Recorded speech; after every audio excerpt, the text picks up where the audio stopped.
Kita lanjutkan tema bulan ini, yaitu macam-macam keterampilan berpikir. Kita dinasehati orang, kita diberitahu orang, kita diceramahi orang. Itu kalau akal kita tidak jalan, tidak akan operatif, tidak akan hidup.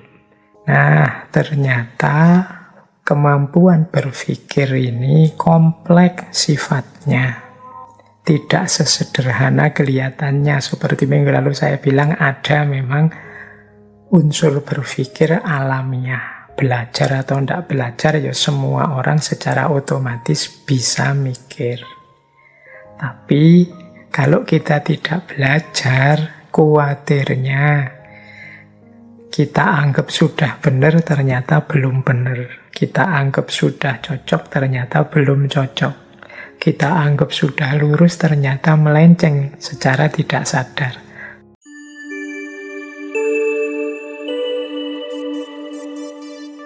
Bismillah. Assalamualaikum warahmatullahi wabarakatuh. Bismillahirrahmanirrahim. Alhamdulillahirabbil alamin. Wa bihi nasta'inu ala umurid dunya waddin. Allahumma sholli wa sallim wa barik ala habibina wa syafi'ina sayyidina wa maulana Muhammadin wa ala alihi wa ashabihi wa man tabi'ahum bi ihsanin ila yaumiddin. Amma ba'du. Bismillah teman-teman, mari kita lanjutkan kajian kita, ngaji filsafat kita. Malam hari ini kita lanjutkan tema bulan ini, yaitu macam-macam keterampilan berpikir. Seperti saya sampaikan di sesi minggu lalu, mengapa sih Pak tema berpikir ini kok dipentingkan, dianggap penting? Ya karena berpikir ini sifatnya eksistensial, berhubungan dengan hakikat kenyataan hidup, keberadaan manusia yang paling dasar.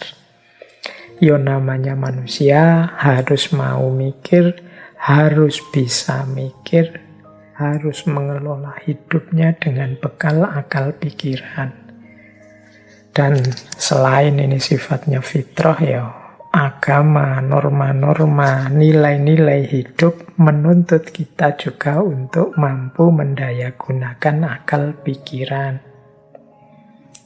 Mungkin ada yang bilang, loh tapi kan hidup itu kan, misalnya teman-teman yang sangat kuat keberagamaannya kemudian menganggap bahwa akal itu tidak terlalu penting, Pak. Yang penting ya petunjuk dari Tuhan, yang penting ajaran agama. Ya, petunjuk dari Tuhan sangat penting, sangat vital. Ajaran agama juga sangat penting. Cuma petunjuk, ajaran itu tidak akan bisa jalan, tidak akan bisa hidup kalau akal kita macet, kalau kita tidak mampu berpikir. Kita dinasehati orang, kita diberitahu orang, kita diceramahi orang. Itu kalau akal kita tidak jalan, tidak akan operatif, tidak akan hidup. Tapi saya hafal kok Pak. Iya, hafal itu kan tidak mesti kemudian operatif. Selain hafal kita juga harus paham. Setelah paham kemudian dijalankan. Jadi logika sederhananya, petunjuk agama pun butuh kemampuan berpikir kita untuk bisa kita pahami dan selanjutnya kita jalankan. Maka tidak mungkin beragama yang tidak menggunakan akal pikiran. Saya ikut saja kok Pak, tidak pakai mikir. Ya, kita ikut itu kan kita tahu apa yang diikuti, kita paham cara ikutnya bagaimana, kita ngerti mana ikut yang benar, mana yang sudah menyimpang, dan lain sebagainya. Ini kan kemampuan berpikir namanya. Jadi Makanya berpikir itu penting, vital dalam hidup kita ini. Ya kalau sekedar dihafalkan saja nanti kayak rekaman atau recorder itu kan, kalau kita ngomong apa dia bisa niru. Laptop kita bisa niru, HP kita bisa niru kayak rekaman, tapi kan dia tidak bisa mengolah, tidak bisa menerjemahkan untuk kepentingan-kepentingannya, hanya mengulang saja. Disinilah pentingnya kemampuan berpikir. Nah, ternyata kemampuan berpikir ini kompleks sifatnya. Tidak sesederhana kelihatannya. Seperti minggu lalu saya bilang, ada memang unsur berpikir alamiah. Belajar atau tidak belajar, ya semua orang secara otomatis bisa mikir. Tapi kalau kita tidak belajar, khawatirnya kita anggap sudah benar, ternyata belum benar. Kita anggap sudah cocok, ternyata belum cocok. Kita anggap sudah lurus, ternyata melenceng secara tidak sadar. Maka disinilah pentingnya wawasan-wawasan kemampuan berpikir. Ini sebenarnya materi yang sangat penting. Akan sangat luar biasa bagi kemajuan bangsa, kemajuan peradaban. Kalau kemampuan berpikir, thinking skill ini sudah kita tanamkan pada anak-anak kita sejak kecil. Karena ini nanti akan jadi bekal yang luar biasa untuk mengembangkan hidup, menjayakan peradaban, menjayakan bangsa dan negara kalau konteks kenegaraan. Jadi, tapi kita mulai belajar sekarang bukan berarti terlambat daripada tidak sama sekali. Baik, malam hari ini kita ada di tema ethical thinking atau berpikir etis. Di berpikir etis ini orang tidak sekedar berhenti di mana benar, mana salah, tapi juga masuk pada pertimbangan-pertimbangan mana yang baik, mana yang buruk. Jadi, mengapa kita juga harus berpikir etis dengan pertimbangan-pertimbangan etika, pertimbangan-pertimbangan moral? Ya karena kadang-kadang hal-hal yang benar, yang tepat, yang pokoknya rasional, masuk akal itu ketika tidak diterjemahkan dalam koridor etis, ketika tidak menggunakan prinsip-prinsip etik dalam menjalankannya, yang tadinya benar bisa geser, bisa meleset. Makanya tidak jarang wawasan-wawasan kebenaran itu, loh ini benar loh sebenarnya isinya, tapi hasilnya kok malah kontraproduktif, malah merusak. Nah, itu kemungkinan kita melewatkan prinsip-prinsip etiknya dalam berpikir. Sering saya ilustrasikan di berbagai sesi, kadang-kadang akal itu, rasio itu bisa trik. Jadi yang salah, yang tidak tepat, itu bisa dicarikan argumen biar dia tetap jadi benar. Jadi dia bisa membuat justifikasi rasional, masuk akal untuk hal-hal yang jelas-jelas salah dan jelas-jelas keliru. Jadi mungkin teman-teman curang misalnya. Nah, kan terus ketika orang nuduh, wah sampean curang, salah itu, tidak adil itu. Terus kita jawab, loh salahnya sendiri, saya dicurangi dulu, makanya sekarang saya curang. Nah, ini namanya justifikasi, seolah-olah curang itu kalau kita dicurangi dulu, terus ini jadi, yang curang ini jadi benar. Karena jangan dibaca sebagai curang, tapi dibaca sebagai balas dendam. Nah, ini justifikasi akal. Atau ada orang berargumen, loh, ngapain sih ngurusi salah yang kecil-kecil gini? Harusnya kan selesaikan dulu salah-salah yang besar. Nah, itu mungkin secara rasional masuk saja. Apa-apa itu diurut dari yang penting dulu, yang besar dulu, yang kecil-kecil nanti saja belakangan. Ini secara logis nyambung, masuk. Tapi secara etis mungkin tidak. Atau teman-teman, ini untuk mahasiswa ya, kadang-kadang curang apa ujian kok curang misalnya. Nah, itu terus Biasanya kalau terus dituduh orang, kamu ujian kok curang ya, ujian kok nyontek ya. Wah itu biasanya terus nuding ke sana kemari nyari justifikasi. Wah, yo dosennya sih, masa soalnya ndak ada yang diajarkan apa, soalnya apa. Mungkin pakai alasan lagi, yo mohon maaf saya ini kan aktivitasnya banyak, ujian itu kan cuma formalitas saja, ndak penting. Yang penting kan ilmunya. Atau banyak alasan lain yang kita bikin untuk menjustifikasi kekeliruan, kesalahan kita. Loh, argumen kita, justifikasi kita itu kan rasanya yo rasional. Misalnya ada pengguna narkoba ditangkap, kemudian dia beralasan, loh kok salah saya apa sih? Wong yo narkoba ini saya beli-beli sendiri, saya pakai sendiri, saya juga ndak jualan. Misalnya tubuhku rusak, kan yang rusak ya tubuhku sendiri, aku mati pun aku sendiri, bukan orang lain yang mati. Ngapain sih yang kok usil aku malah ditangkap, dianggap salah, dipenjara.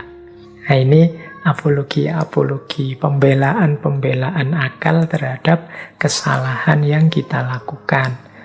Mungkin nanti juga ada mirip, misalnya mahasiswa sama mahasiswi belum nikah, nginep di hotel bareng, ketika digerebek terus alasan, oh yo ini pacar-pacar saya sendiri pak, kita suka sama suka, nanti kalau ada apa-apa saya juga siap tanggung jawab kok pak. Lah kenapa kok saya ditangkap misalnya. Ini namanya apologi, justifikasi akal terhadap yang kita lakukan. Maka berpikir itu tidak hanya memerlukan kemampuan berpikir kritis dan kreatif, tapi juga butuh kemampuan berpikir etis.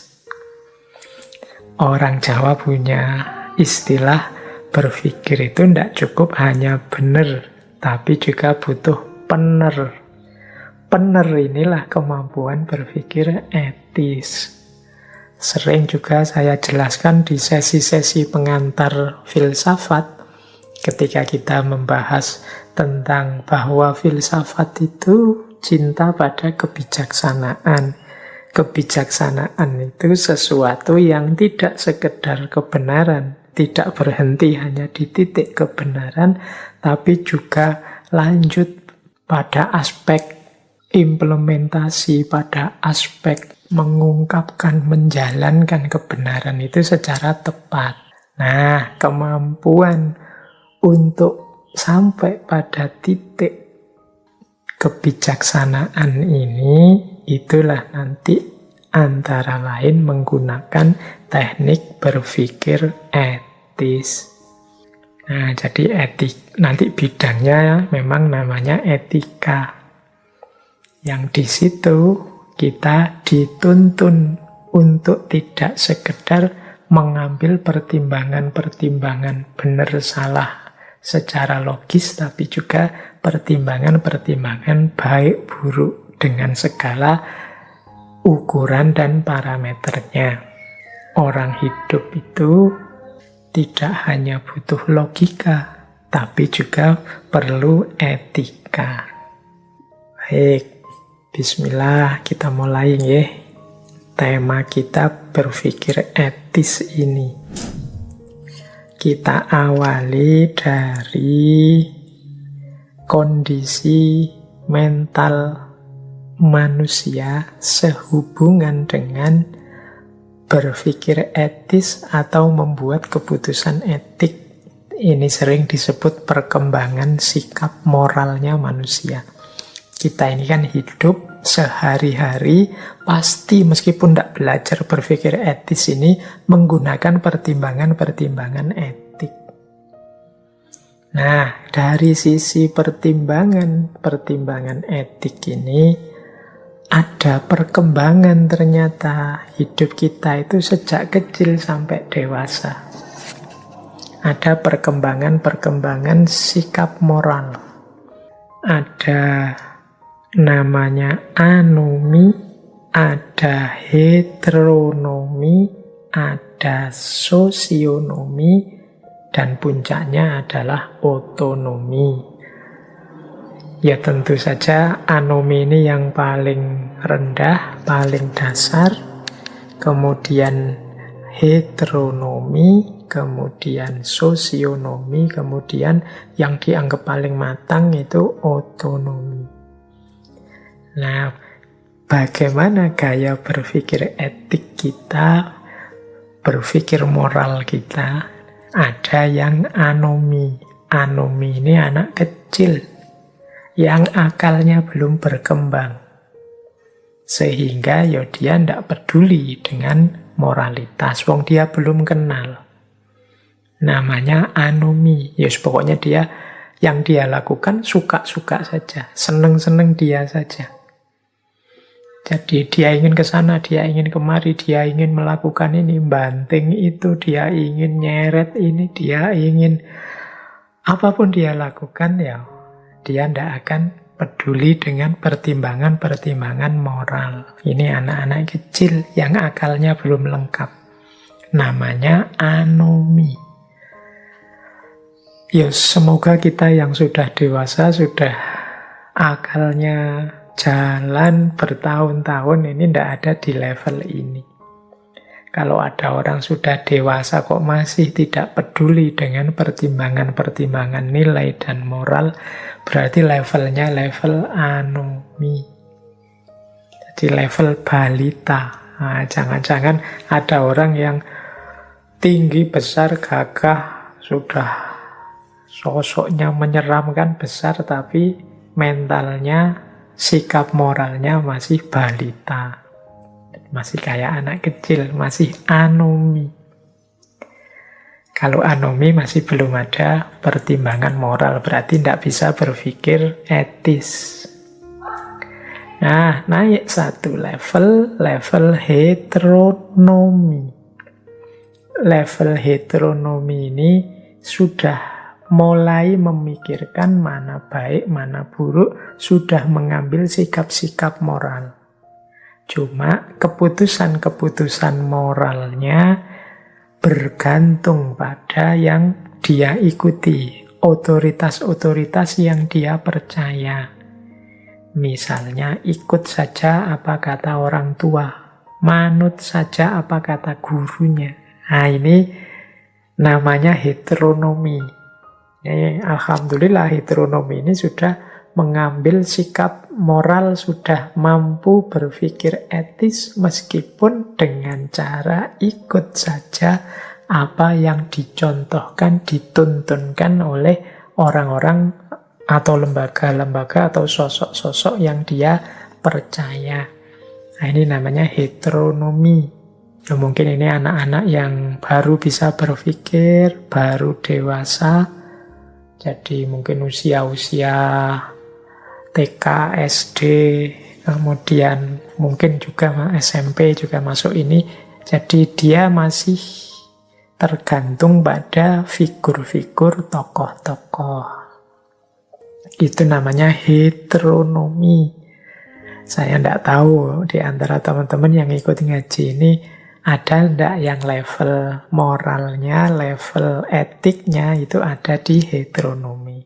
Jadi belum bisa memutuskan sendiri untuk hidupnya, yang bisa dia lakukan hanya ikut orang lain, hanya bersandar pada figur, pada tokoh, atau yang dia percaya. Itu namanya heteronomi.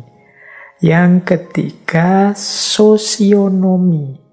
Kalau sosionomi ini yang diikuti tidak lagi sosok-sosok atau tokoh-tokoh, tapi masyarakat sekitarnya atau kelompok-kelompok yang dirujuk atau kelompok di mana dia berafiliasi. Nah, ini sosionomi. Kalau tadi apa kata guruku, apa kata orang tuaku, apa kata idolaku, kalau sosionomi ini apa kata masyarakat, apa kata kelompokku. Aku itu anggota kelompok ini loh, berarti aku harus melakukan ini. Aku ikut kelompok itu, berarti aku harus begitu. Itu yang dirujuk untuk keputusan moral dalam hidupnya itu masyarakat atau lembaga di mana dia berafiliasi. Itu namanya sosionomi. Jadi ya teman-teman kan ini sebagian besar mungkin mengafiliasikan diri dengan kelompok tertentu, baik kelompok yang formal atau juga non-formal. Yang non-formal itu ya mungkin punya geng apa, punya teman nongkrong rutin siapa, dan lain sebagainya. Ini namanya sosionomi. Jadi ini naik satu level dari heteronomi. Tapi itu pun belum yang tertinggi. Yang tertinggi adalah otonomi. Jadi otonomi itu berarti orang yang mampu mengambil, memutuskan sendiri hidupnya. Jadi orang yang bisa mengambil keputusan-keputusan moral, tindakan apa yang harus dia jalankan. Dia yang milih sendiri, ini baik, ini buruk, ini yang tak pilih, ini yang tak buang. Itu namanya otonomi. Mungkin teman-teman tanya, orang yang sudah otonom itu apa ndak butuh kelompok, Pak? Ndak butuh figur-figur rujukan, Pak? Kan manusia terbatas. Ya pastinya. Jadi setiap orang sebenarnya ya pasti membanding, mencari, merujuk ke mungkin orang lain yang ahlinya, mungkin kelompok yang dia percaya. Tapi seorang yang otonom itu memposisikan orang yang dia idolakan atau kelompok yang dia idolakan itu hanya sebagai referensi dan rujukan. Keputusannya sepenuhnya ada di tangannya. Nah, ini namanya orang otonom. Aku bisa kok menolak kelompok itu atau menyetujui kelompok itu, tapi aku milih setuju karena menurutku kelompok itu baik dengan alasan 1, 2, 3. Ini namanya orang otonom. Meskipun tetap ikut kelompok itu atau tetap mengidolakan tokoh itu atau figur itu. Sebenarnya aku bisa ndak ngefans sama tokoh itu, tapi aku tetap ngefans. Aku tetap ikut yang dia katakan menurutku benar. Dengan pertimbangan-pertimbanganku sendiri. Nah, ini namanya orang otonom. Pilihanku sendiri. Jadi, dan kalau memang pas gagasannya ada yang ndak cocok, ya aku ndak akan setuju. Kalau dari kelompokku ini ada yang salah, ya akan aku sebut salah. Nah, ini namanya orang otonom. Jadi ini level-level perkembangan sikap moral dalam hidup manusia. Semoga ini nanti bisa jadi peta bagi teman-teman untuk membaca. Disinilah nanti orang bisa mengukur kemampuan berpikir etiknya. Ada yang sama sekali tidak mampu, namanya anomi. Ada yang hanya ikut orang lain saja secara tidak kritis, namanya heteronomi. Ada yang tenggelam oleh kelompok sosialnya, namanya sosionomi.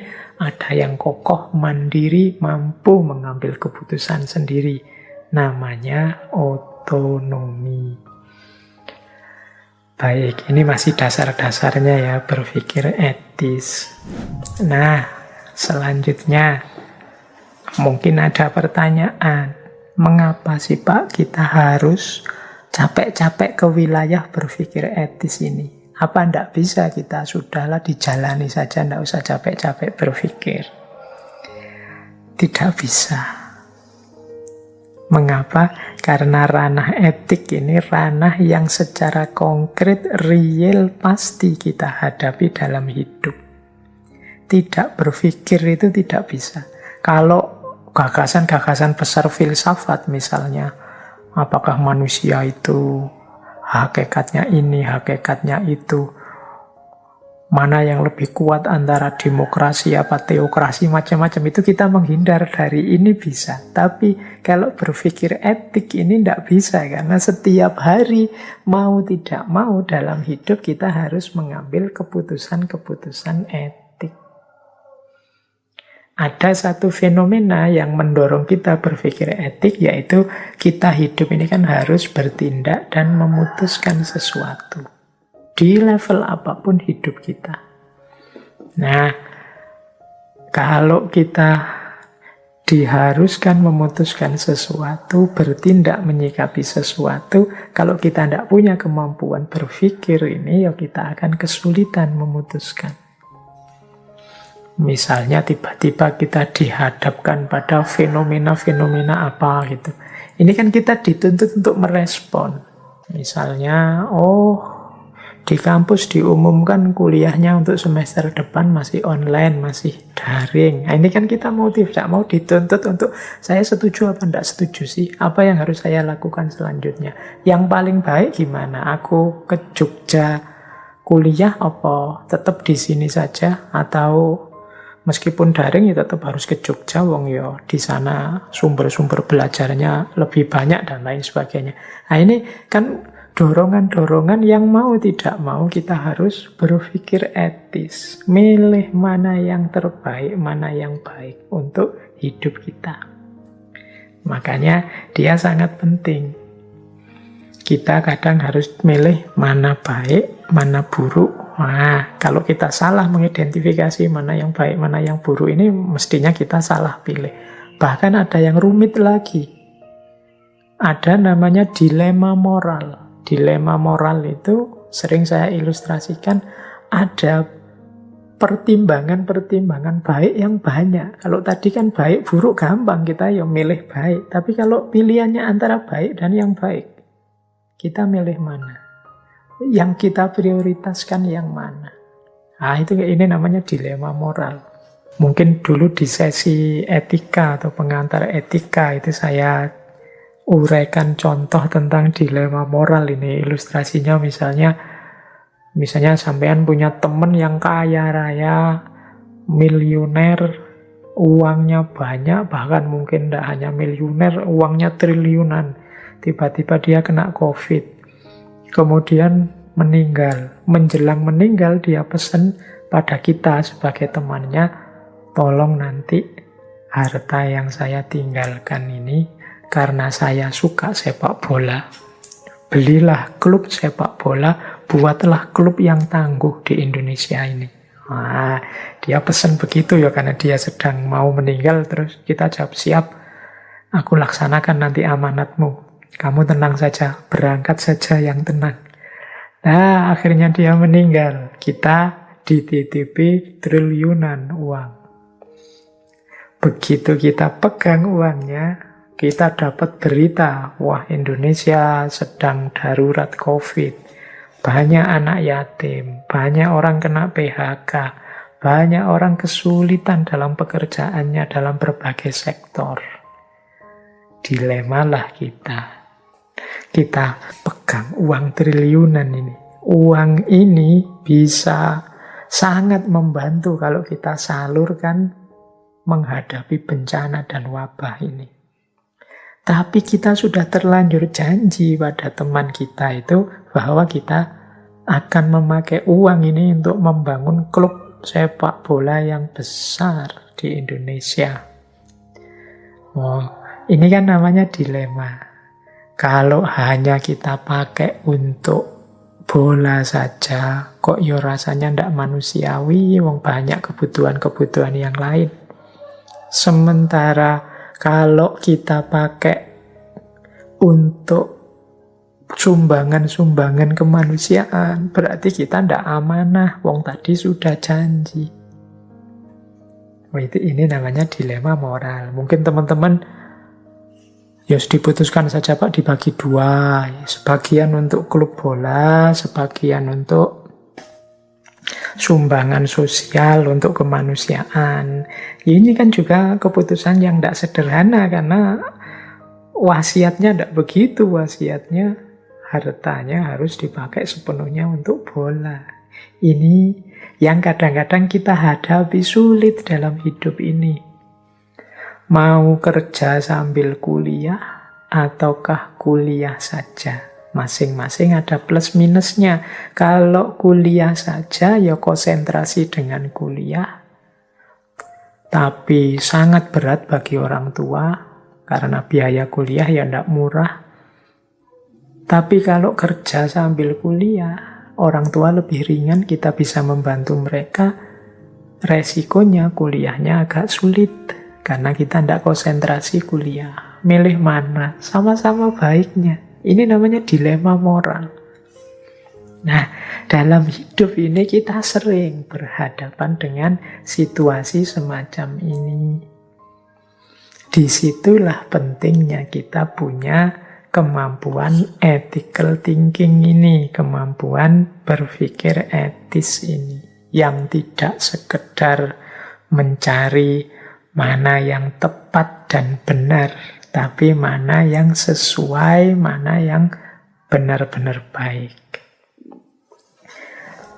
Jadi itulah dasarnya mengapa kita perlu berpikir etis. Baik, kita lanjutkan.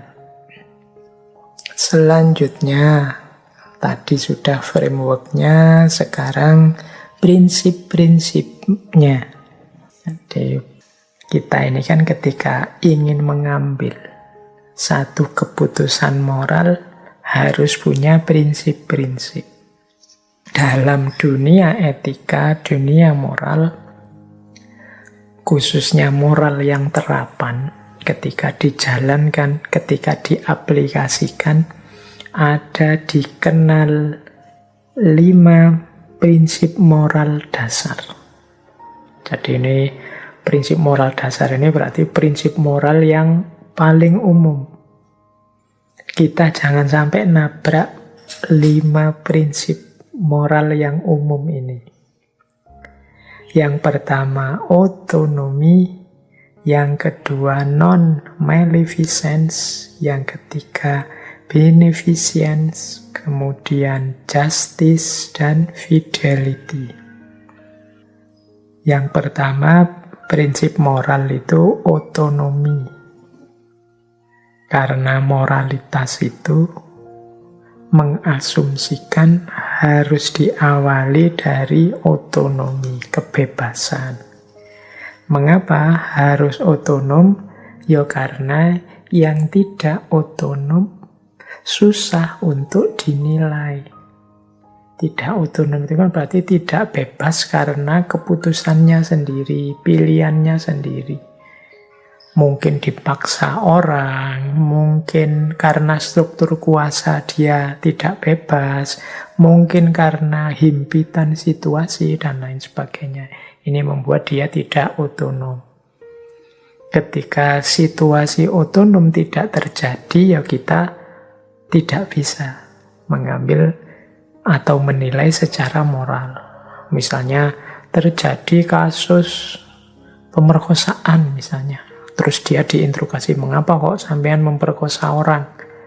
Dia jawabnya, Pak, saya itu terpaksa, Pak. Saya diancam orang, Pak. Teman saya ngancam kalau saya tidak ikut memperkosa, saya yang akan dibunuh, Pak. Saya yang akan mereka sakiti, Pak. Akhirnya saya ikut melakukan tindakan keji itu, Pak. Ini kan namanya dia tidak otonom, terpaksa. Seandainya dihukum pun pasti tidak sama dengan yang lain yang atas kesadarannya sendiri, keputusannya sendiri melakukan keburukan.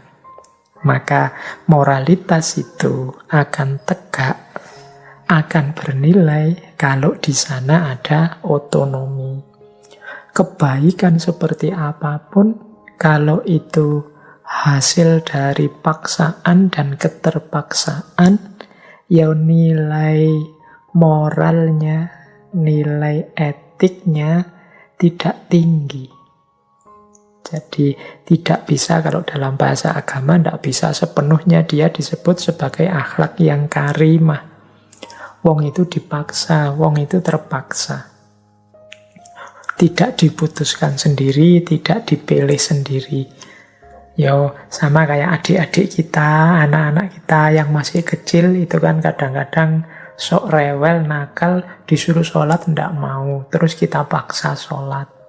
Akhirnya dia sholat sambil terpaksa, sambil monyong-monyong, sambil sedikit ngamuk, sambil... ini kan yang dia lakukan ini baik sebenarnya, kebaikan wong sholat.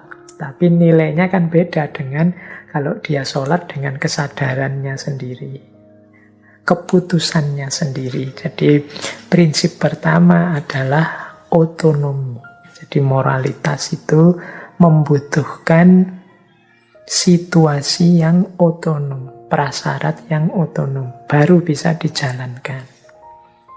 Yang kedua, prinsip tidak menyakiti, tidak menyusahkan, tidak menyengsarakan orang, non-maleficence. Non-maleficent ini prinsip tidak menyakiti. Jadi pastikan nanti keputusan moral apapun, tindakan moral apapun tidak membuahkan kesakitan, kesulitan, kesengsaraan secara kita sengaja pada orang lain. Jangan memutuskan sesuatu, saya ambil ini sajalah, biar saja dia sengsara, biar saja dia sakit, yang penting aku enak. Nah, ini kalau kita memutuskan dengan cara berpikir begini, berarti kita termasuk orang yang kurang bermoral atau tidak bermoral. Karena prinsip dasarnya moral itu tidak menyakiti. Jadi kalau teman-teman bingung, tadi kan banyak dilema-dilema moral, mana yang harus saya pilih ini? Pilihlah yang paling tidak menyakiti orang lain. Non-maleficence. Jadi ini penting. Jadi kalau ada tindakan-tindakan kok itu menyakiti orang, menyusahkan orang, menyengsarakan orang secara sengaja, berarti itu sebenarnya tindakan yang nabrak prinsip moral. Berarti itu tindakan yang tidak bermoral. Nah, itu prinsip kedua. Ya, saya tidak mungkin menjelaskan detail ya. Yang menyakiti itu seperti apa sih, Pak? Yang menyengsarakan itu seperti apa? Ya, nanti teman-teman ngerti sendirilah. Kontekkan dengan situasi teman-teman masing-masing. Aplikasikan prinsip ini secara bijaksana. Ini prinsip yang kedua. Prinsip yang ketiga, beneficence. Beneficence ini prinsip kebaikan, kemurahan hati.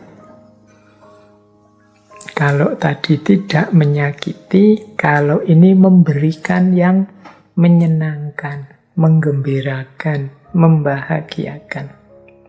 Kalau kita sedang dilema, ingin memutuskan sesuatu, ini baik, Pak, ini juga baik ya. Yo pilih saja yang lebih menggembirakan, lebih menyenangkan.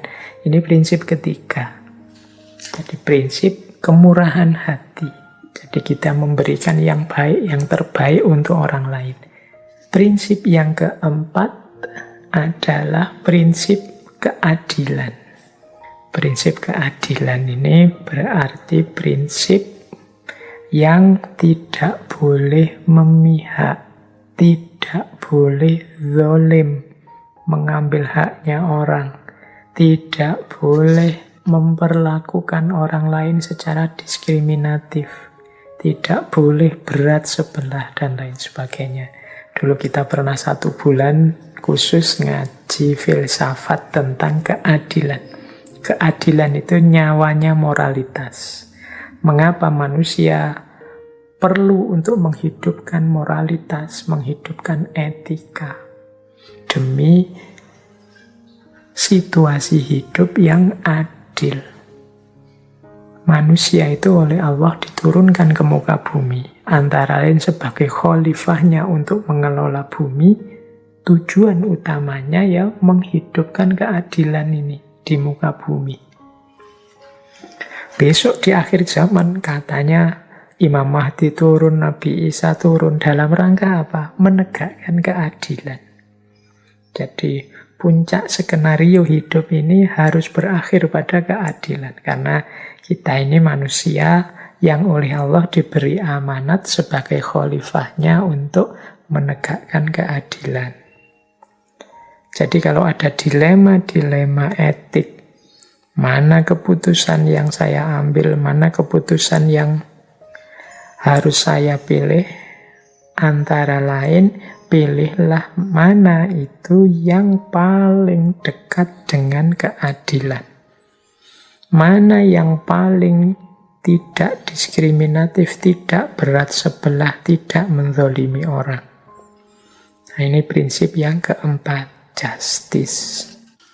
Prinsip yang kelima kemudian adalah fidelity.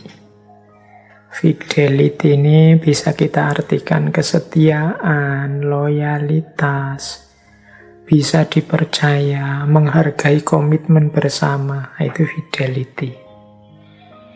Biasanya fidelity ini antara lain ada ketika kita berinteraksi dengan orang lain dalam kita hidup bersama.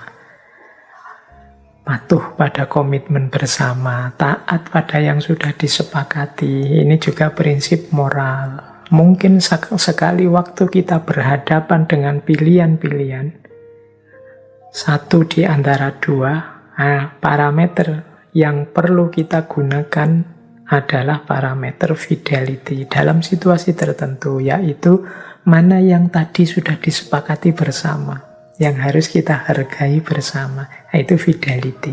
Karena orang yang tidak punya kualitas fidelity ini orang biasanya disebut orang yang tidak loyal, seorang pengkhianat. Jadi jangan mengambil keputusan yang mengkhianati kesepakatan bersama. Nah, ini namanya fidelity. Ya, situasi-situasi tertentu kita perlu menghidupkan prinsip fidelity ini.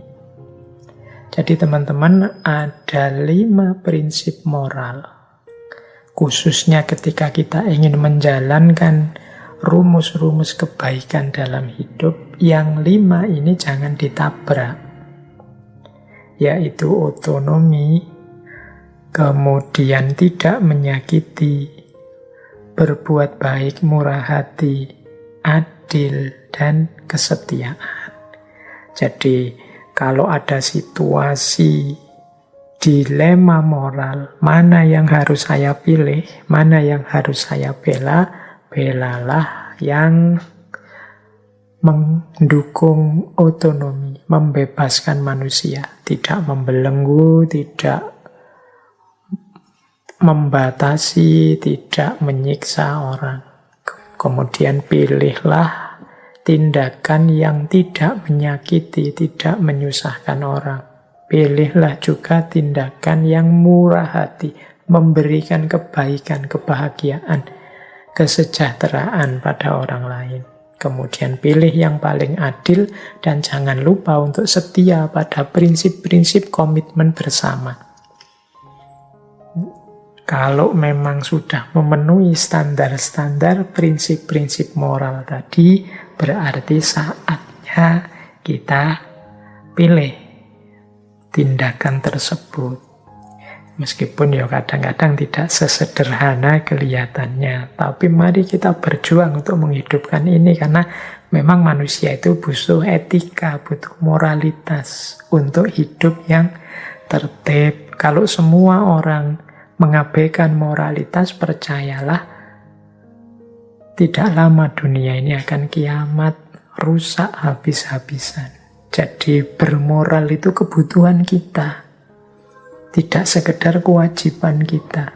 Karena dengan kita menghidupkan aspek akhlak, aspek moralitas, kehidupan kita bersama yang lain, bahkan juga bersama alam, akan harmonis, nyaman, dan menyenangkan. Tapi kalau kita serba konfrontatif, menyerang orang lain, membatasi kebebasan orang lain, ingin menyakiti, membuat sengsara, membuat kecewa orang-orang yang kita benci, kemudian tidak adil, tidak setia kita pada kesepakatan prinsip-prinsip hidup bersama, ya hidup pasti akan sangat tidak nyaman, menyusahkan.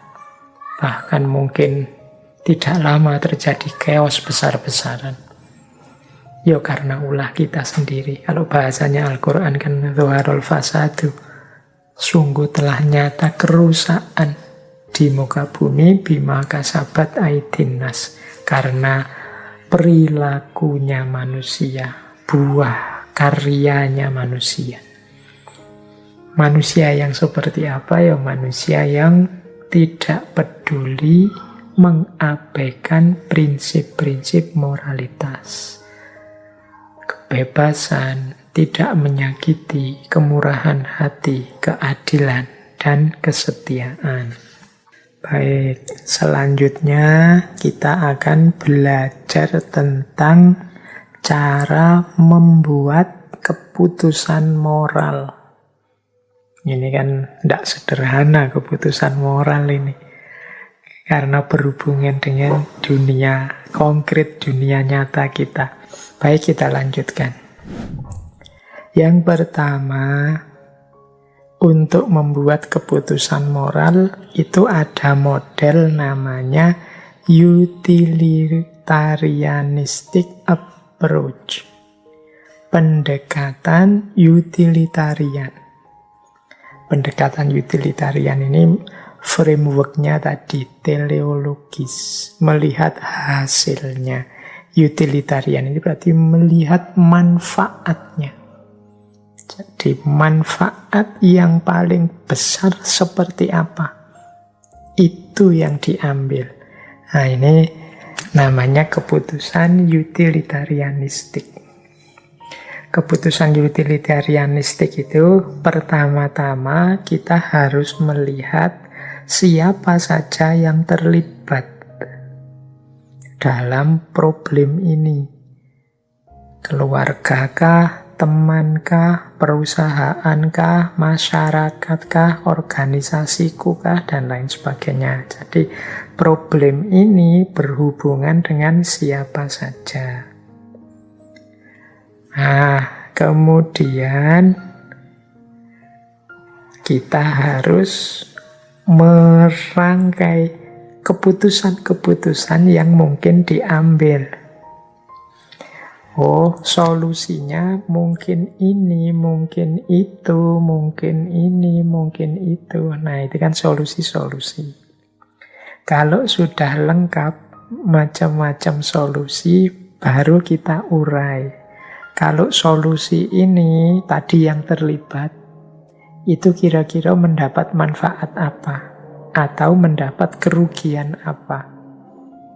Kalau saya ambil solusi ini, untuk keluarga ini agak menyakitkan, membuat mereka kecewa.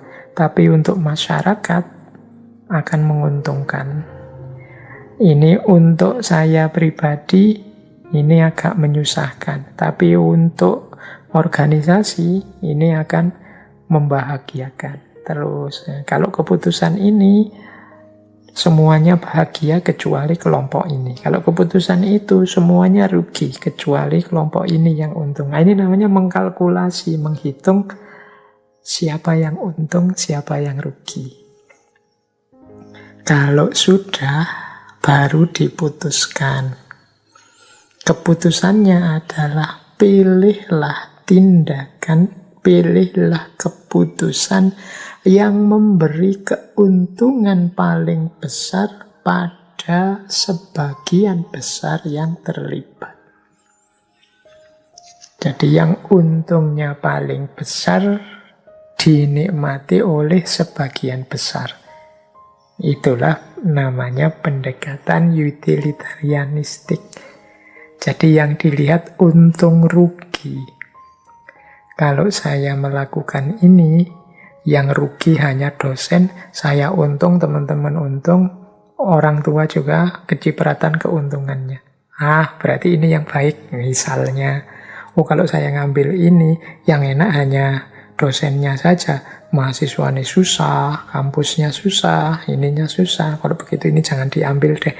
Ini cara berpikir seperti ini, namanya utilitarianistik.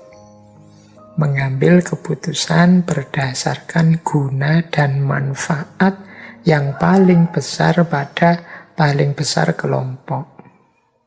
Ini jadi yang pendekatan pertama.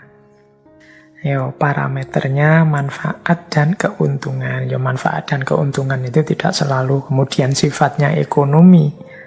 Teman-teman nanti yang bisa ngukur apakah itu manfaat batinnya atau manfaat konkretnya, ataukah mungkin memang ekonominya atau apanya. Tapi memang pertimbangan-pertimbangan kalkulasinya kalkulasi untung rugi.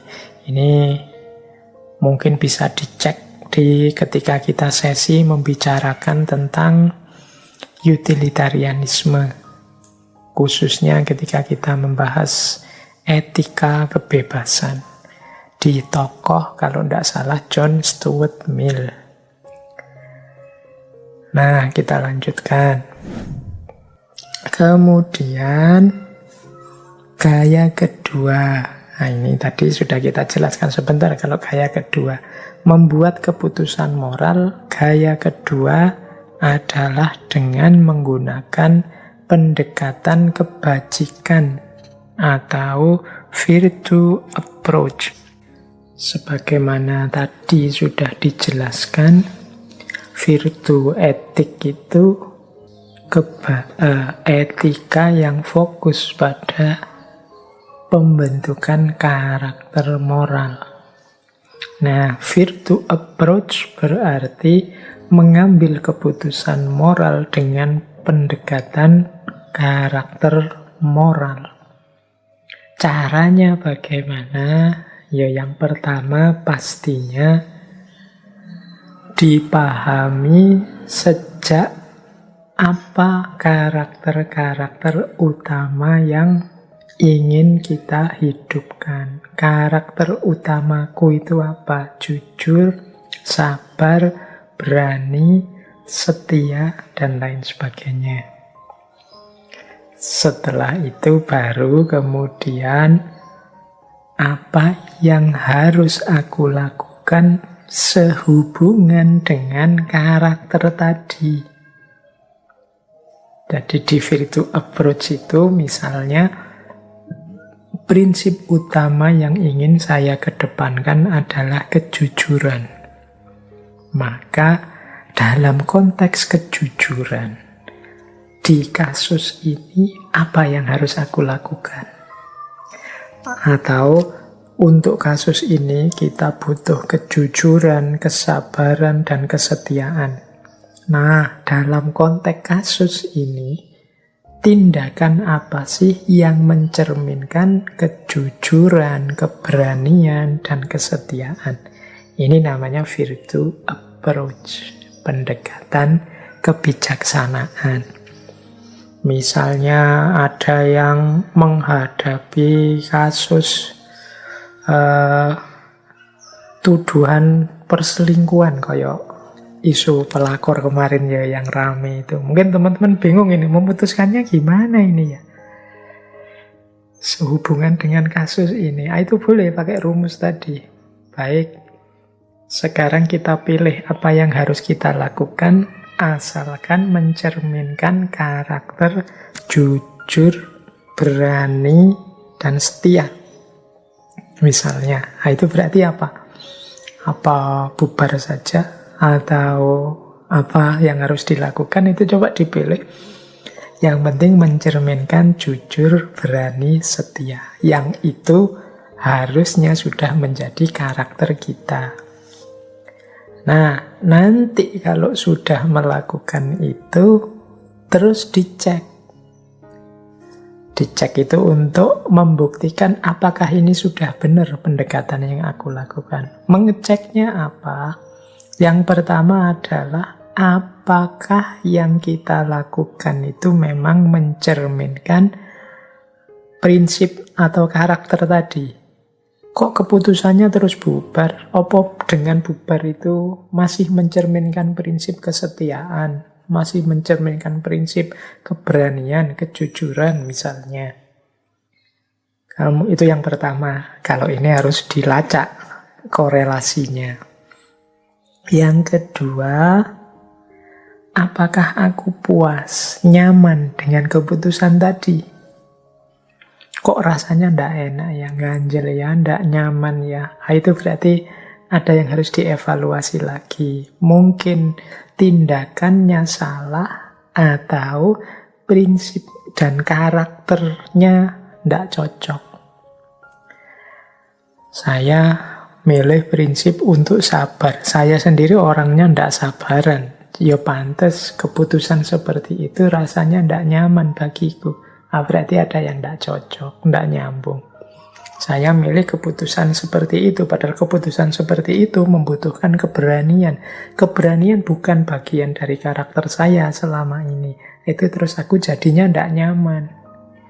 Nah, ini kalau sudah ada jawaban ini berarti tidak sesuai. Perlu dievaluasi lagi keputusan moralnya, berarti tidak cocok. Dan yang ketiga, bisa ditanyakan, apakah aku siap menjalankan yang sudah aku putuskan tadi? Kalau ternyata siap, ya kemungkinan memang cocok, sesuai. Tapi kalau kok rasanya berat ya Pak, kok rasanya tidak mungkin saya jalankan Pak, berarti tidak cocok. Mungkin perlu dievaluasi lagi, dicari rumusan-rumusan lain, tindakan yang lebih sesuai dengan karakter kita. Jadi pendekatan kebajikan, virtue approach dalam membuat keputusan moral itu diawali dari karakter-karakter utama yang kita miliki dan ingin kita hidupkan. Setelah itu, tindakan apa yang relevan, yang cocok dengan karakter kita itu. Kemudian kita evaluasi, kita cek apakah memang sesuai antara karakter kita dengan tindakan kita, apakah kita puas dengan yang sudah kita lakukan, kita nyaman dengan yang sudah kita lakukan. Dan yang terakhir, apakah untuk seterusnya aku bisa menjalankan keputusan yang tadi sudah diputuskan. Jadi ini gaya kedua berpikir etik dalam membuat keputusan moral. Namanya virtue approach, pendekatan kebajikan, pendekatan virtue. Gaya ketiga. Kalau gaya yang ketiga ini sebenarnya mirip dengan utilitarianistik tadi, tapi ada bedanya. Gaya ketiga ini namanya pendekatan common good. Common good ini kebaikan bersama. Kalau tadi utilitarianistik itu kan dicari yang paling manfaat, yang paling besar. Ini di utilitarianistik mungkin saja terjadi orang ingin mencari enaknya sendiri, senangnya sendiri, kelompoknya sendiri. Tapi di common good ini yang jadi pertimbangan moral adalah kebaikan semuanya. Jadi tidak hanya satu orang, sekelompok orang. Bahkan bila perlu demi kebaikan semuanya ini, kepentingan satu dua kelompok, satu dua orang bisa dikorbankan. Nah, ini namanya pendekatan common good. Cara berpikir common good ini diawali dari melihat seberapa besar sudah masyarakat, dunia sosial, politik sekelilingku sudah memberikan kebaikannya padaku. Kita dari masyarakat, dari pemerintahan, dari negara, di level apapun itu kan juga ada kebaikan-kebaikan yang kita terima. Mungkin keamanan, mungkin kenyamanan, mungkin fasilitas, dan lain sebagainya. Jadi dari sisi ini kita berangkat. Kemudian yo aku ini sudah banyak mendapat jasa dari luar diriku. Maka kalau bisa keputusan tindakan yang aku ambil ini memberi manfaat pada semua orang, pada masyarakat sekelilingku, pada lingkunganku, meskipun mungkin aku kesulitan, meskipun mungkin aku dapat susahnya, dapat sulitnya. Tidak masalah. Yang penting lingkunganku, masyarakatku, negaraku, bangsaku dapat untungnya, dapat baiknya. Nah, ini namanya common good. Jadi ketika kita memutuskan sesuatu, kita tidak melihat aku dapat apa, kelompokku dapat apa. Tapi fokus kita secara umum, masyarakat semuanya, negara semuanya, orang-orang sekelilingku semuanya, kira-kira dapat manfaat apa?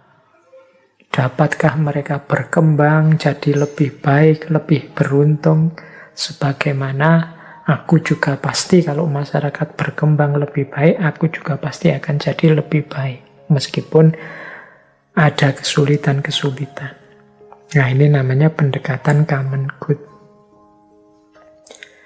Jadi kita sudah dapat 3 pendekatan. Ada utilitarianistik, nyari yang paling manfaat untuk sebagian besar orang. Ada pendekatan virtu, nyari yang paling selaras dengan karakter-karakter utama. Ada pendekatan common good, yang lebih fokus pada kemanfaatan bersama, kebaikan bersama, bukan kebaikan 1-2 individu, 1-2 kelompok. Yang keempat, cara membuat keputusan moral adalah dengan model justice atau fairness approach. Nah, pendekatan keadilan.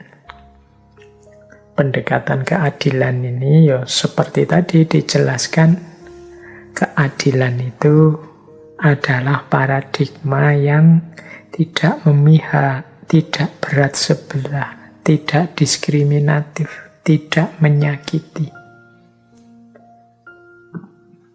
Cara berpikir ini diawali dengan sebagaimana dalam pendekatan utilitarian tadi, harus kita cek dulu siapa saja yang terlibat dalam urusan ini.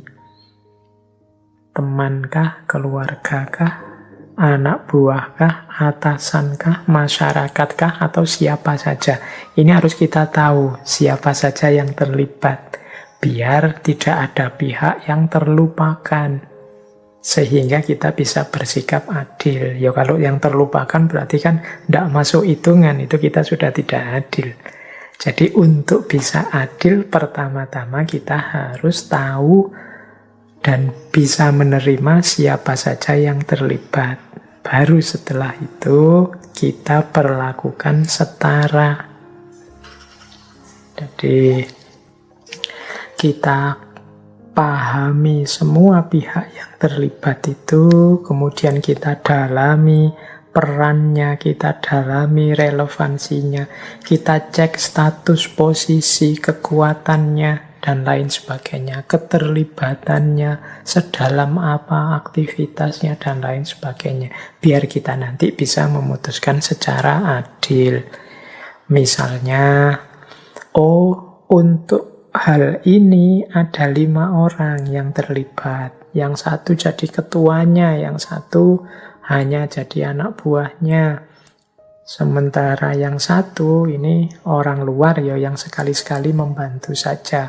Oh berarti rewardnya sekian persen untuk ketua, sekian persen untuk pembantunya, sekian persen yang hanya temporer diminta bantuan, dan lain sebagainya. Ini jadi kalau semua yang terlibat sudah masuk daftar, tinggal kita ukur, kita hitung kelemahan, kelebihan, posisi, status, kekuatan, kontribusi, dan lain sebagainya. Baru setelah itu kita putuskan. Dan nanti setelah keputusan diambil, harus kita evaluasi lagi. Apakah yang kita lakukan itu sudah benar adil? Jangan-jangan masih ada pihak yang kececer, terlewatkan. Ini aspek yang terakhir, evaluasi ini penting. Karena kadang-kadang kita itu merasa sudah adil, sudah serius ingin mewujudkan keadilan. Tapi ternyata buahnya tidak seperti yang kita bayangkan. Sehingga kadang-kadang kalau kita diingatkan orang terus marah, darah tingginya naik, padahal mungkin memang kita kelewatan membacanya. Kelewatan maksudnya terlewatkan membacanya, tidak teliti, ada pihak yang belum terlibat, atau pihak yang terlibat ini belum kita baca secara detail atau dalam kontribusinya, mungkin statusnya. Tidak kita pahami posisinya, sehingga kita jadinya tidak adil. Jadi untuk bisa menghidupkan pendekatan keadilan itu, kita harus tahu siapa saja yang terlibat, peran, status, posisi apa yang dimainkan. Kemudian setelah keputusan diambil, kita juga harus mau dan siap melakukan evaluasi-evaluasi. Biar kalau ada yang keliru, wong yo manusia itu ndak ada yang sempurna, apalagi dalam hal keadilan. Yo kita siap untuk lebih baik lagi, lebih baik lagi. Yang mengingatkan juga begitu, ndak perlu harus pakai marah-marah, pakai merusak-merusak atau melakukan hal yang justru kontraproduktif. Hanya karena 1-2 kesalahan kecil bukan berarti kemudian melakukan tindakan yang merusak semuanya, menghancurkan semuanya. Ada yang memang cukup diperbaiki, beberapa yang keliru-keliru diluruskan saja. Ada yang harus didekonstruksi, diatur ulang strukturnya. Tidak harus semuanya didestruksi, dihancurkan. Jadi yang kita butuhkan mungkin perbaikan, bukan penghancuran dan penggantian. Seringkali seperti itu. Yup, itulah gunanya evaluasi. Yang dievaluasi juga jangan tipis telinganya, jangan mudah tersinggung, mudah marah, apalagi tidak mau dikritik. Yang tidak mau dikritik itu ya biasanya tidak bisa lagi berkembang jadi lebih baik. Nah, itulah makanya kita penting belajar membuat keputusan moral yang adil. Kemudian yang kelima, ada pendekatan hak atau right approach. Jadi keputusan moral dengan pendekatan hak atau right ini, itu yang pertama-tama dilihat adalah apa hakku, apa hakmu, apa hak dia. Jadi siapa saja yang terlibat, kemudian kita pahami hak-haknya, kemudian kita ambil keputusan yang mendukung hak-hak itu atau yang tidak menabrak atau melanggar hak-hak itu. Jadi keputusan right approach ini adalah silahkan mengambil keputusan apapun asal tidak nabrak haknya orang lain. Asal tidak menghalangi orang memenuhi haknya atau mengambil haknya. Nah, ini namanya right approach, keputusan moral. Setiap orang punya hak hidup, hak berpendapat, hak beragama, hak pendidikan. Ini kan hak-hak. Kemudian kita ingin mengambil keputusan. Perhatikan hak tadi. Ambil keputusan yang tidak menghalangi haknya orang untuk berpendapat, beragama, untuk pendidikan, bahkan apalagi untuk hidup. Jadi kalau keputusan kita kok nabrak hak-haknya orang lain, ya berarti termasuk keputusan yang tidak bermoral. Karena di antara prinsip moral itu adalah right hak.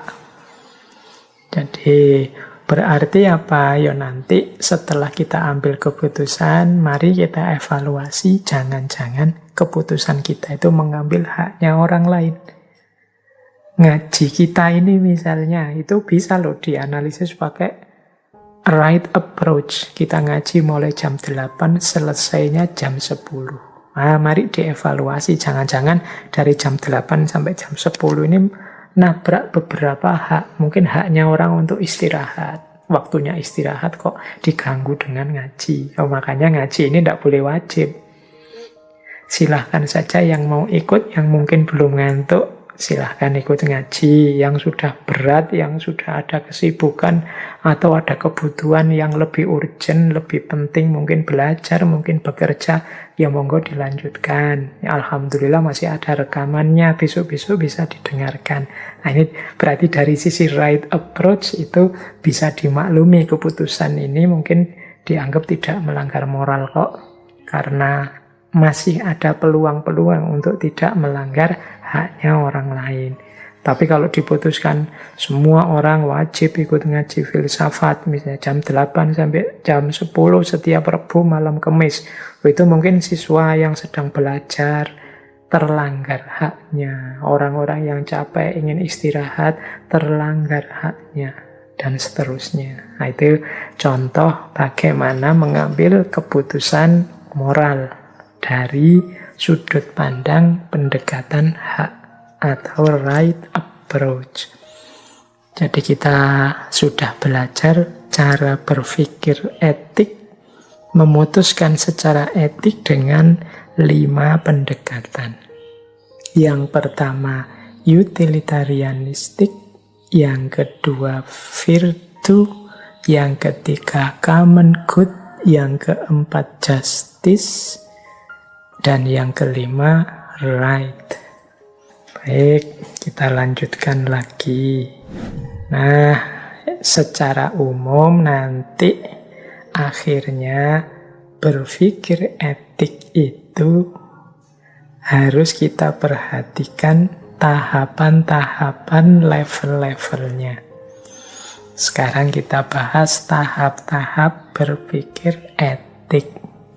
Yang pertama, untuk bisa berpikir etik yang baik adalah kita harus punya fakta yang lengkap.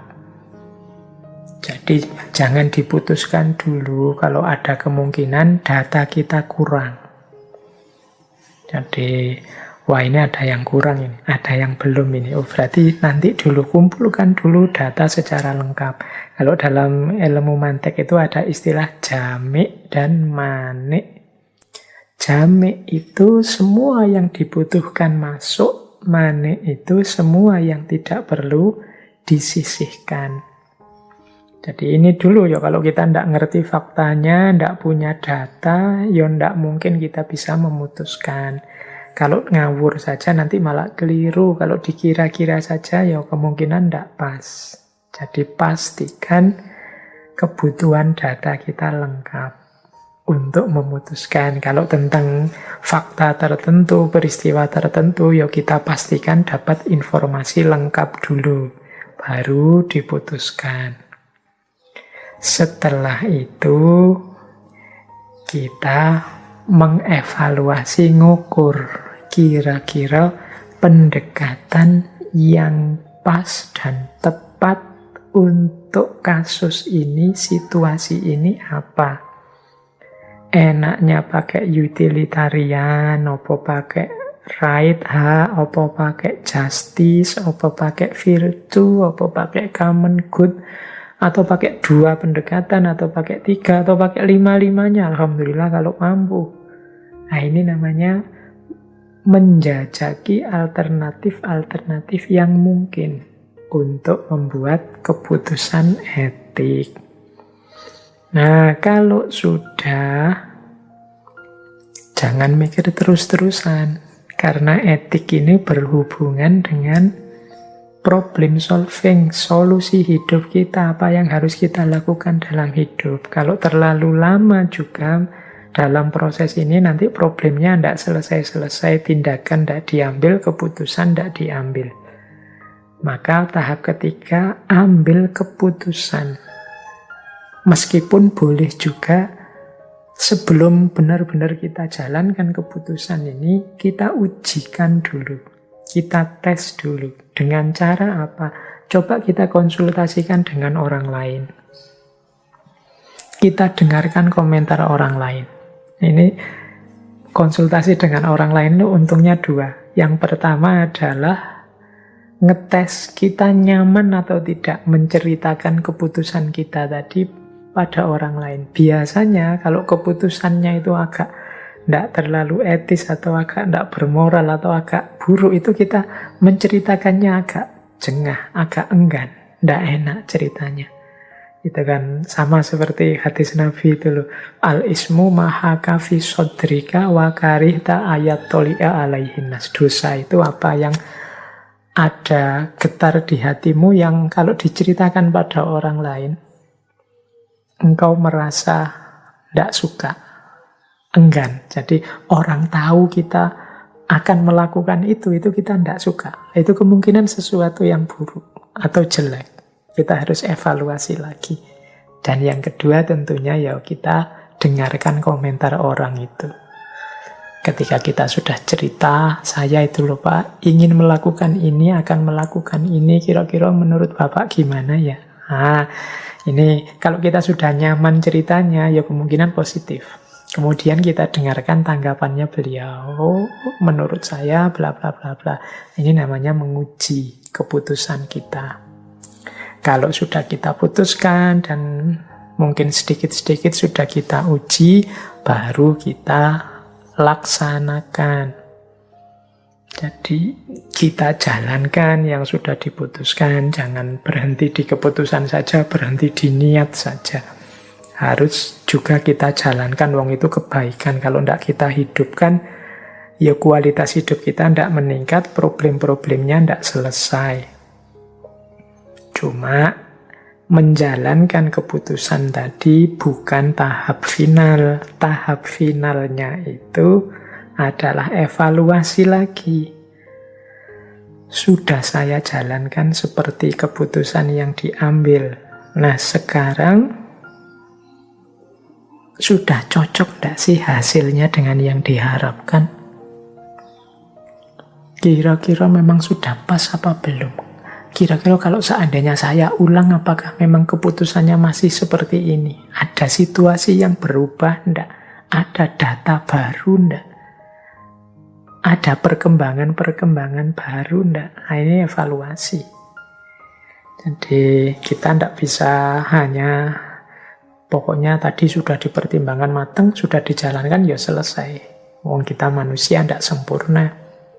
Maka yuk setelah kita jalankan pun, kita ambil waktu untuk melakukan evaluasi.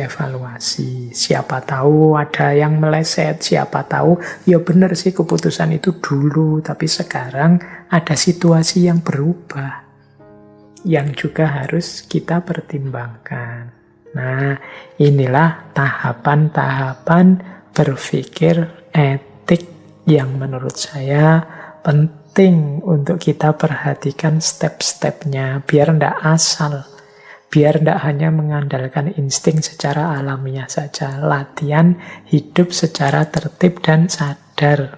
Seperti kata Sokrates kan, hidup yang tidak diuji itu hidup yang tidak ada harganya. Mari kita membuat hidup kita berharga dengan berpikir etik secara serius. Sehingga kita mengambil keputusan itu berarti keputusan yang sadar, keputusan yang kita pahami benar apa dan mengapanya.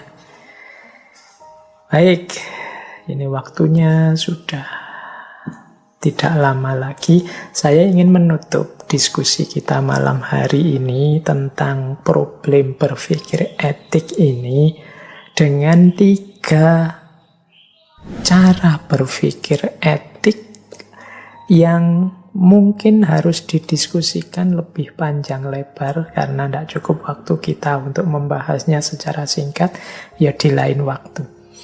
Yaitu 3 isu, ya malam hari ini saya sebutkan pancingannya saja, definisi umumnya saja. Yang pertama adalah tentang relativisme etik. Yang kedua adalah tentang altruisme.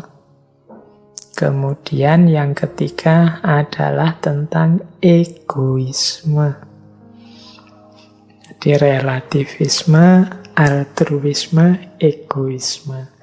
Relativisme itu pandangan bahwa semua prinsip moral itu sifatnya relatif. Tidak ada yang pasti. Baik buruk itu tergantung kepada rujukannya. Kalau bahasa Inggrisnya relative to. Apakah itu rujukannya kesepakatan-kesepakatan sosial ataukah pilihan-pilihan individu. Nah, ini namanya relativisme etik. Oh, ini perdebatannya rame kalau dalam dunia filsafat etika. Jadi ada pandangan memang yang menyatakan prinsip-prinsip moral itu yang kita sebut prinsip kebaikan itu kan bikinan manusia juga.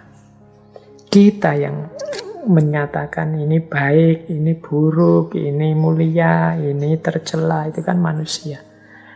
Jadi ya sifatnya pasti relatif, tergantung situasinya. Makanya kalau kita menyatakan kebaikan tentang apapun, teman-teman bisa mencari contoh yang berbeda dengan itu. Kalau bahasa filsafat namanya counter example. Ketika sudah ada contoh yang tidak nyambung. Yuk, aspek relatif ini kan yang sering teman-teman atau yang suka komen-komen, ngeritik-ngeritik orang yang tidak disukai. Itu biasanya kan ngambil aspek yang tidak nyambung ini. Tidak relatif tuh. Misalnya saya bilang, hidup ini kita harus istiqomah ya.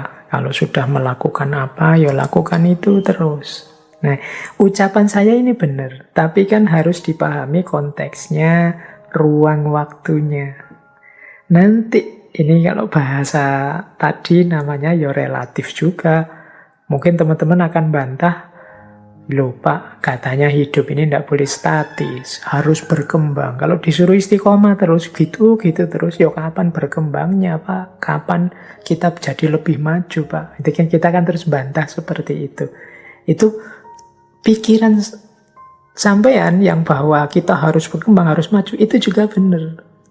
Tapi yang saya bilang kita harus istiqomah itu bukan berarti salah. Hanya saja konteksnya, ruang, waktu, penggunaan, situasi yang relevan dengan kebenaran kebaikan ini dan kebenaran kebaikan yang diucapkan oleh teman-teman tadi berbeda.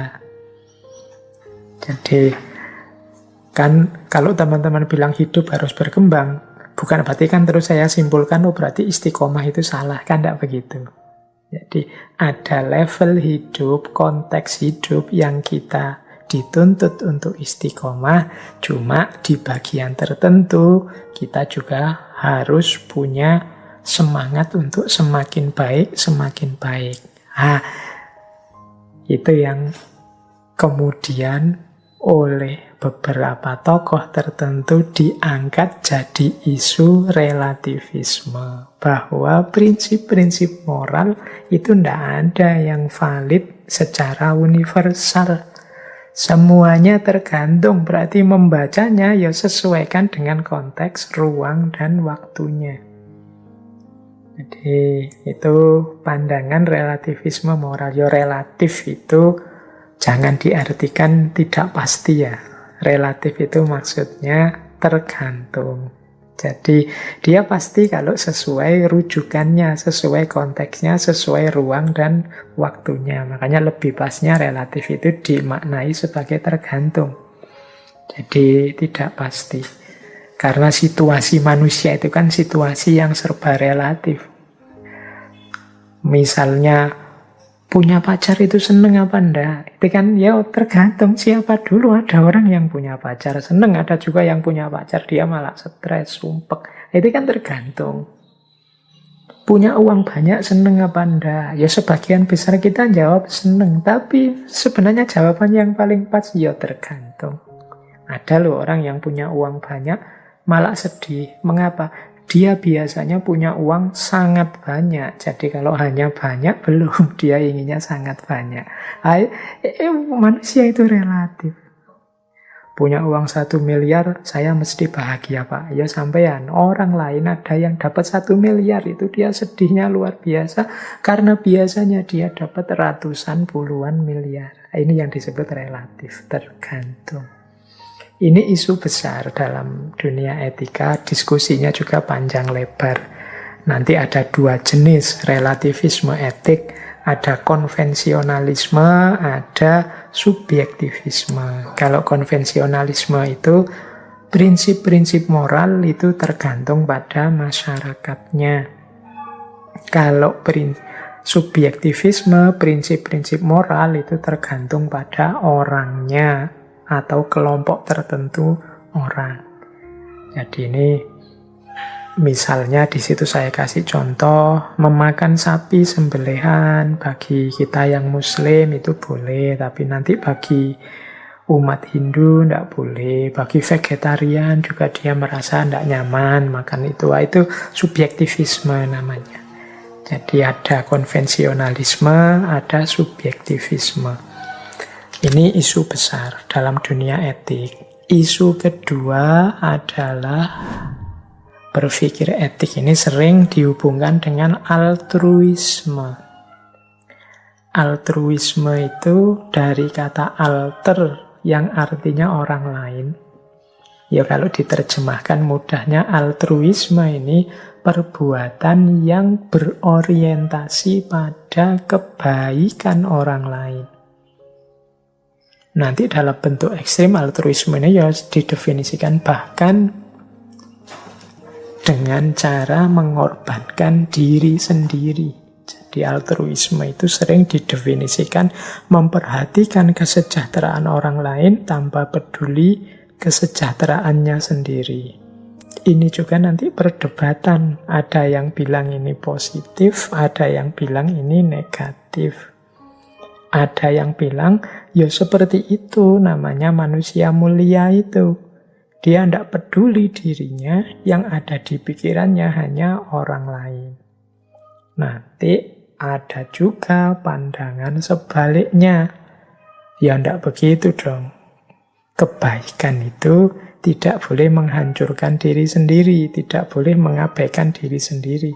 Kalau bisa ya kebaikan yang baik buat orang lain juga baik buat diri sendiri. Jangan hanya mikir orang lain saja. Kalau kita rusak, tidak mungkin kita bisa melakukan kebaikan untuk orang lain. Kalau kita hancur, tidak mungkin untuk selanjutnya kita berbuat baik lagi. Maka, mbok yo jangan melakukan kebaikan dengan jalan melupakan diri sendiri atau tidak memperhatikan kesejahteraan diri sendiri. Tapi ada juga yang berpandangan sebaliknya. Kan sering kita mungkin membahas mungkin di tema-tema tentang cinta, pengabdian, pengorbanan pada orang lain. Kata-kata pengorbanan ini kan sudah ada konotasi altruistiknya. Bahwa aku melakukan kebaikan yang manfaat untuk yang lain, tapi tak jarang merusak diriku sendiri. Tidak masalah seperti itu, tidak masalah menyusahkan aku. Aku sengsara tidak apa-apa asal orang lain bahagia. Nah, ini gaya altruistik. Ya, ada beda-beda pendapat. Teman-teman bisa kalau mau mendiskusikan ini. Kira-kira hidup ini apa benar sih altruisme itu terpuji? Ada yang bilang bahwa ya altruisme ini salah satu prinsip emas dalam etika. Jadi memperlakukan orang dengan baik, yang diperhatikan orang lain meskipun dirinya sendiri susah, sulit. Nah, tapi sebaliknya juga ada yang bilang tidak mungkin orang bisa berbuat baik pada orang lain kalau dia tidak baik kepada dirinya sendiri. Ada banyak perspektif, atau jangan-jangan memang dua-duanya benar dengan konteks dan sudut pandang yang berbeda. Ya paling tidak kita kan tambah luas sekarang cara berpikirnya. Oh ternyata ya macam-macam ya cara orang mengambil keputusan etik itu.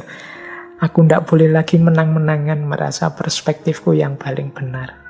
Setiap orang punya sudut pandangnya sendiri. Nah, yang terakhir dari 3 isu yang saya sebut tadi yaitu egoisme etis. Kalau ini kebalikannya dari altruisme.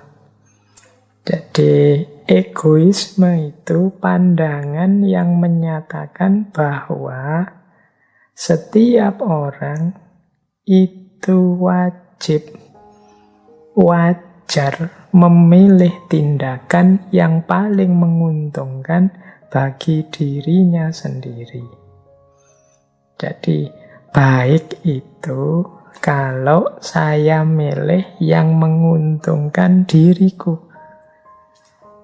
Kalau ada orang kok milih tindakan yang justru tidak menguntungkan dirinya, ini perlu dipertanyakan. Karena ini tidak wajar. Wajarnya orang itu yang milih yang cocok, yang dia suka, yang menguntungkan dirinya. Yang wajar itu justru yang ini. Kok ada pandangan yang menuntut kita milih yang menyusahkan kita, seperti altruisme tadi, itu pandangan yang tidak wajar. Nah, ini perspektif seperti ini berasal dari kelompok paham namanya egoisme etis. Jadi setiap orang silahkan nyari yang dia suka, nyari yang dia seneng. Nanti ini ya turunan-turunannya banyak, yang termasuk di depan tadi dijelaskan, misalnya gaya-gaya utilitarianistik yang modelnya hedonistik, misalnya orang yang nyari seneng-senengnya sendiri. Wong yo hidup di dunia ini sekali, ngapain sih nyari susah, yuk milih yang seneng-seneng saja. Nah, ini gaya berpikir egoisme etik. Nanti keuntungan dari egoisme etis ini ada yang jenisnya act selfishly, ada act in our self-interest. Jadi act selfishly itu ya sudah, pokoknya milih yang menurutku menguntungkan.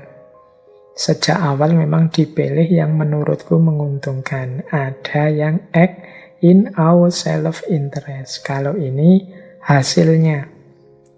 Jadi mungkin yang saya pilih itu bukan sesuatu yang sejak awal menguntungkan diriku, tapi di akhir ternyata menguntungkan diriku. Nah, ini sesuai kebutuhanku, sesuai kepentinganku. Ini melihat konsekuensinya. Jadi ini pandangan tentang egoisme etis. Lawan dari altruisme. Apakah egoisme etis ini baik? Ada baiknya, ada juga tidaknya. Tergantung nanti kita memahami konteks-konteksnya. Dalam hal tertentu mungkin ya orang itu wajar ingin milih yang dia suka, yang menguntungkan dirinya, yang menyenangkan dirinya. Tapi berlebihan di sini jadi tidak wajar. Jadinya negatif. Akhirnya sama sekali tidak peduli orang lain. Altruisme juga begitu, sampai level tertentu ini mulia, tapi kalau berlebihan, bahkan sampai menghancurkan dirinya sendiri, ya dari mulia bisa jadi masalah.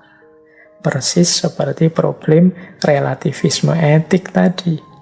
Tergantung cara kita menempatkan, memposisikan.